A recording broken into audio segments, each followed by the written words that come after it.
Hey friends, this is the Yovi handheld controller. It's an aftermarket controller. You can pick it up on Amazon and use it with your Nintendo Switch. Now again, I really like having these larger controllers. It's a much better user experience than trying to deal with these controllers that when they're on the Switch, it's just a really wide grip. It's not terrible, but again, having something like this is much more what I'm used to with the newer PlayStation or like Xbox controllers. Quickly looking at the controller, you can see we have our analog joysticks here, as well as our D-pad controller. And then we have a bunch of the different optional buttons here that are included on the Switch. You see you have the plus and minus buttons that mirror the ones that are up on top there. We've got our T and O buttons, as well as the A, B, and X, Y.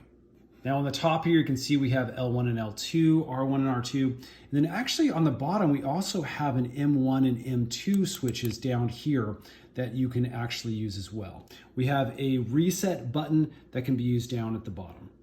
Okay, so to pair the controller for the first time, we need to actually use the included USB cable. This is an additional cable I had plugged into my main hub here. Basically, we're going to plug that in, again, USB-C cable into the controller. You'll see that it starts powering on. And then as you can see, I'm connected to my external monitor. So what I'm gonna do is use the controller here, and I'm gonna go into the controller setting down at the bottom. And then what we're gonna do is come over here to the change grip / order, and we'll enter this settings. And then once you see these settings right here, what we're gonna do is enter the pairing mode on the controller.